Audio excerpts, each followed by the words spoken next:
प्रताप नारायण मिश्र द्वारा संपादित पत्रिका कौन सी है? प्रताप नारायण मिश्र जी के द्वारा कह रहा है कि संपादित पत्रिका कौन सी है? आपके विकल्प हैं हिंदी प्रदीप, ब्राह्मण, सरस्वती या फिर मर्यादा। अब आप लोग भली भांति इससे परिचित होंगे क्योंकि हमने बहुत सारे बहुविकल्पी प्रश्न इस टाइप के करवाए हैं और ये भी करवाया है, कोई नई बात नहीं है। तो प्रताप नारायण मिश्र के द्वारा संपादित पत्रिका का नाम पूछ रहा है, हिंदी प्रदीप, ब्राह्मण, सरस्वती, मर्यादा। तो कौन सी है बबुआ? तो मतलब प्रताप नारायण मिश्र के द्वारा संपादित जो पत्रिका है वो ब्राह्मण है। कौन सी है बबुआ? ब्राह्मण है। आई बात समझ में? कोई डाउट नहीं ना? चलिए आगे चलते हैं भैया, आगे चलते हैं बच्चों, नेक्स्ट क्वेश्चन की तरफ चलते हैं। दूसरा क्वेश्चन देखिएगा, दूसरा क्वेश्चन कि बाण भट्ट की आत्मकथा, बाण भट्ट की आत्मकथा कह रहा है के लेखक कौन है? हजारी प्रसाद द्विवेदी जी हैं, आचार्य महावीर प्रसाद द्विवेदी जी हैं, या फिर रामचंद्र शुक्ल जी हैं, या प्रोफेसर जी सुंदर रेड्डी जी हैं। आपको बताना है कि बाण भट्ट की आत्मकथा किसकी रचना है? हजारी प्रसाद द्विवेदी या महावीर प्रसाद द्विवेदी या रामचंद्र शुक्ल या फिर प्रोफेसर जी सुंदर रेड्डी। तो बबुआ ये किसकी रचना है भैया? हजारी प्रसाद द्विवेदी जी की है बाण भट्ट की आत्मकथा। ठीक है, चलिए नेक्स्ट क्वेश्चन, अशोक के फूल किस विधा की रचना है? देखिए कह रहा कि अशोक के फूल किस विधा की रचना है? विधा पूछ लिया है, कौन सी विधा है भैया? विकल्प क्या है आपके? कहानी है, संस्मरण है, उपन्यास है या फिर निबंध है? कौन सा विकल्प सही होगा आप लोग बताइएगा, आपके हिसाब से कौन सा विकल्प सही हो जाएगा? तो अशोक के फूल भैया क्या है? एक निबंध है। अगर पूछ लेता कि भाई किसकी रचना है, तो अशोक के फूल किसकी रचना है? हजारी प्रसाद द्विवेदी जी की। किसकी भैया? हजारी प्रसाद द्विवेदी जी की। ठीक है, तो यहाँ पे इनकी रचना है, ये भी याद रखना। ठीक, आई बात समझ में? चलिए नेक्स्ट क्वेश्चन पर चलते हैं भैया। अगला क्वेश्चन देखिए, एक क्वेश्चन है, भारत दुर्दशा नाटक के रचनाकार कौन है? भारत दुर्दशा नाटक के रचनाकार कौन है ये आपको बताना है। आपके विकल्प है भारतेंद्र हरिश्चंद्र या फिर बाल कृष्ण भट्ट या फिर श्याम सुंदर दास या फिर प्रताप नारायण मिश्र जी हैं। तो भैया भारत दुर्दशा नाटक एक प्रसिद्ध नाटक है, किनका? तो ये है भारतेंद्र हरिश्चंद्र जी का। ठीक है ना? आई बात समझ में? चलिए अगला प्रश्न है बच्चों कि इनमें से गद्य की किस विधा में काल्पनिक प्रसंगों का स्थान नहीं है, यानी कल्पनाओं का कोई स्थान नहीं, काल्पनिक प्रसंग का कोई स्थान नहीं है। किसमें नहीं होता है? कहानी में नहीं होता है, उपन्यास में नहीं होता है, या फिर कह रहा है कि नाटक में नहीं होता है, या फिर बच्चों आत्मकथा में नहीं होता है। तो कह रहा है कि किसमें काल्पनिक प्रसंगों का, काल्पनिक प्रसंग का स्थान नहीं होता है? तो ऑटोबायोग्राफी बोले तो आत्मकथा, आत्मकथा में काल्पनिक प्रसंगों का स्थान नहीं होता है, याद रखना। बाकी भैया कल्पनाओं की बात कर ले तो कहानी में भी, उपन्यास में भी, नाटक में भी सब कल्पनाएं चलती हैं, बट आत्मकथा में कभी नहीं होता। उसमें कल्पना थोड़ी ना होती, हर आत्मकथा में हर एक चीज रियलिस्टिक होता है, रियल की चीजें होती हैं। ठीक, चलिए भैया आई बात समझ में? चलिए बच्चों आगे चलते हैं नेक्स्ट क्वेश्चन की तरफ भैया। अगला क्वेश्चन, अब देखिए ये आपके 5 क्वेश्चन गद्य साहित्य के इतिहास से हो गए। अब 5 प्रश्न आपके आएंगे काव्य साहित्य के इतिहास से। ठीक है, तो भैया दूसरे का कि निम्नलिखित में से अयोध्या सिंह उपाध्याय हरिऔध द्वारा लिखित महाकाव्य कौन सा है? विकल्प है रुक्मणी परिचय, रस कलश, वैदेही वनवास या फिर अधखिला फूल। तो अयोध्या सिंह उपाध्याय हरिऔध के द्वारा रचित महाकाव्य कौन है? वैदेही वनवास है। कौन सा है भैया? वैदेही वनवास है ना? आई बात समझ में?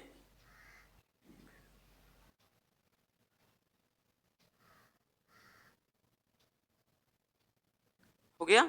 चलिए आगे आते हैं बच्चों। नेक्स्ट कह रहा है कि निम्नलिखित में से जयशंकर की रचना है, अर्थात जयशंकर प्रसाद जी की, जयशंकर प्रसाद जी की रचना कौन सी है?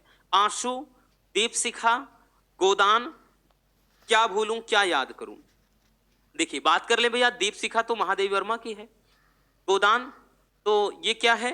गोदान गबन सेवा सदन रंगभूमि कर्मभूमि निर्मला करबला, ये सब निर्मला करबला किसकी रचना है? तो ये है मुंशी प्रेमचंद जी की। क्या भूलूं क्या याद करूं, हरिवंश राय बच्चन जी की। आंसू लहर झरना कामायनी, ये सब किसकी रचना है? जयशंकर प्रसाद जी की है। तो विकल्प कौन सा हो जाएगा? पहला हो जाएगा आंसू। ये क्या है? जयशंकर प्रसाद जी की रचना है। ठीक है, चलिए भैया आगे चलते हैं। अगला प्रश्न देखते हैं बबुआ। अगला प्रश्न देखिएगा, तीसरा, कि प्रकृति का सुकुमार कवि कहा गया है। देखिए बहुविकल्पी जो 25 लाए थे उसमें बताया था बबुआ, याद हो तो भैया बताया था कि प्रकृति का सुकुमार कवि किसे कहा गया है? रामधारी सिंह दिनकर को, जयशंकर प्रसाद जी को, सूर्यकांत त्रिपाठी निराला जी को, या फिर सुमित्रा नंदन पंत जी को। तो प्रकृति का सुकुमार कवि कौन है भैया? पंत जी हैं। ठीक, प्रकृति का सुकुमार कवि पंत जी को कहा गया है। ठीक है, चलिए अगला क्वेश्चन भैया घा है कि रीतिकाल का अन्य नाम क्या है? रीतिकाल का अन्य नाम क्या है? श्रृंगार काल, स्वर्ण काल, उद्भव काल, या फिर संक्रांति काल। तो बच्चों रीतिकाल का जो दूसरा नाम है वो है श्रृंगार काल। कौन सा काल? श्रृंगार काल। आई बात समझ में? यहां तक कोई दिक्कत नहीं हुई ना? तो इसी टाइप के क्वेश्चन बनेंगे। और वैसे भी इतना ज्यादा हम बहुविकल्पी बार बार आपके बीच में ला रहे हैं, कहां से पूछेगा? कहीं बाहर से नहीं आएगा भाई, ये दावा है आपसे। ठीक है ना? चलिए अगला क्वेश्चन बबुआ, अगला क्वेश्चन क्या कह रहा है कि तार सप्तक के संपादक कौन है? तार सप्तक के संपादक हैं कौन है? गजानंद माधव मुक्तिबोध, सच्चिदानंद हीरानंद वात्स्यायनज्ञ, गिरिजा कुमार माथुर, या फिर धर्मवीर भारती। ठीक है, तो कौन सा हो जाएगा भैया? सच्चिदानंद हीरानंद वात्स्यायन अज्ञे। ठीक, तार सप्तक के संपादन। और कितने सप्तक का भैया? तो 3 सप्तक, 3 तार सप्तक का, 3 तार सप्तक का संपादन किया था। ठीक है, जिनमें अगर हम फर्स्ट वाला बोल दें तो 1943 ईस्वी में, सेकेंड वाले का भैया तो 1951 ईस्वी, और थर्ड वाले का भैया 1959 ईस्वी। याद रखना बच्चों, ये डेट भी याद रख, मतलब ये सन भी याद रखना कि प्रथम का, द्वितीय का, तृतीय का कब प्रकाशन वर्ष हुआ था। ठीक है, ये प्रकाशन वर्ष है, ये भी याद रखना। ठीक, प्रकाशन वर्ष है। ठीक है, तो प्रकाशन वर्ष याद रखना। आई बात समझ में? चलिए भैया, तो ये इस तरह से आपके 10 बहुविकल्पीय प्रश्न आएंगे 10 नंबर के। ठीक, इनमें भैया बस एक ही फंडा है, आप जितना प्रैक्टिस किए रहोगे बच्चों उतना ही ज्यादा आसान है ना? कि सब कुछ प्रैक्टिस पर ही निर्भर करेगा। याद रखना भैया, ऐसा नहीं है कि इसमें कोई नियम लगाना है। चलिए अब आ जाते हैं बच्चों तीसरे प्रश्न पर। और जो तीसरा प्रश्न होगा ना भैया, तीसरा प्रश्न बच्चों कितने नंबर का? तो तीसरा प्रश्न में भैया 5 प्रश्न होंगे, प्रत्येक 2 नंबर का। इस तरह से ये 10 नंबर कैरी करेगा। ठीक है, तो जो तीसरा प्रश्न होगा पूरे 10 नंबर का होगा कि दिए गए गद्यांश पर आधारित निम्नलिखित प्रश्नों के उत्तर दीजिए। आपके 2 गद्यांश दिए रहेंगे अथवा अथवा करके, आपको कोई एक करना होगा और उसके भैया आपको 10 नंबर मिल जाने हैं एकदम फ्री फंड के। तो पहले ये एक आपका गद्यांश दिया है, इसको पढ़ना है, इससे नीचे लिखे गए प्रश्नों का उत्तर इसी में से छांट के या तलाश के या ढूंढ के लिखना होगा, है ना? चलिए पढ़ लेते हैं बबुआ। कि कहते हैं दुनिया बड़ी भुलक्कड़ है, केवल उतना ही याद रखती है जितने से उसका स्वार्थ सधता है, बाकी को फेंक कर आगे बढ़ जाती है। शायद अशोक से उसका स्वार्थ नहीं सधा, क्यों उसे वह याद रखती। सारा संसार स्वार्थ का अखाड़ा ही तो है। ये एक पद्यांश, मतलब एक गद्यांश दिया गया है, पद्यांश नहीं गद्यांश दिया गया है। अब इससे नीचे लिखे गए भैया आपके प्रश्न 5 प्रश्न हैं। पहला कि उपयुक्त गद्यांश के पाठ और लेखक का नाम लिखो। तो भैया पाठ और लेखक का नाम लिख देना है। पाठ कौन सा है और लेखक कौन है? तो पाठ आपका देखिए अशोक शब्द आया है, तो इसका मतलब ये अशोक के फूल चैप्टर से है। किससे भैया?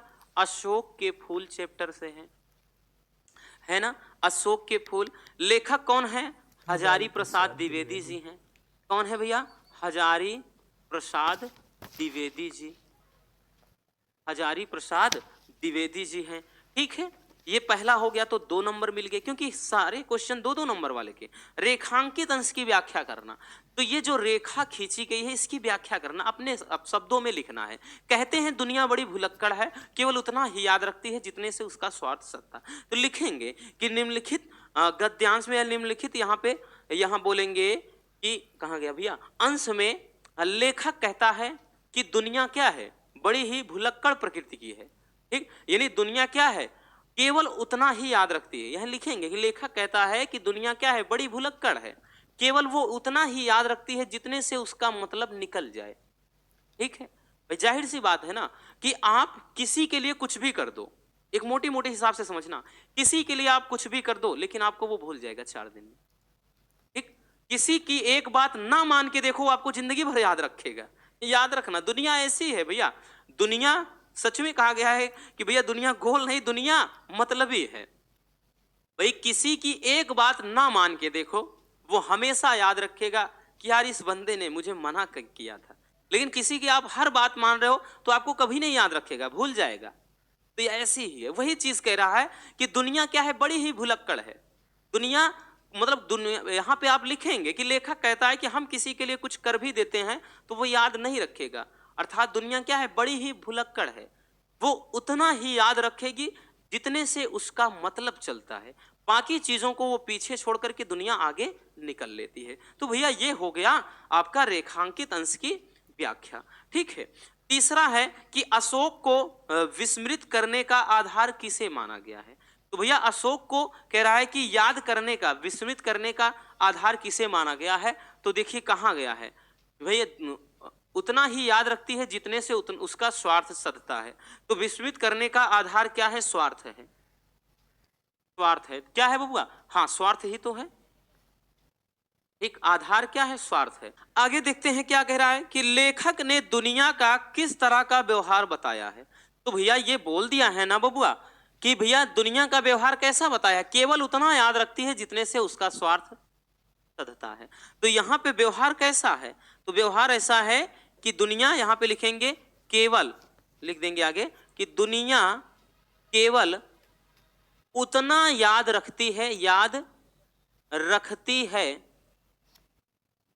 जितने से उसका मतलब निकलता है। बोले तो वही स्वार्थ है। ठीक, उतना याद रखनी जितने से उसका बस मतलब निकल जाए। आगे कह रहा है कि स्वार्थ का अखाड़ा किसे कहा गया है, तो सारा संसार भैया, यानी पूरा क्या है, पूरा पूरा संसार, यानी सारा संसार ही तो स्वार्थ का अखाड़ा है। ठीक, तो सारा संसार क्या है बबुआ, स्वार्थ का अखाड़ा है। तो इस तरह के बच्चों आपका गद्यांश वाला प्रश्न होगा, बहुत ज्यादा दिक्कत नहीं होती है इसमें, बस थोड़ा सा दिमाग लगाओ, आपको 10 नंबर फ्री के मिलने हैं बबुआ, याद रखना। ठीक है,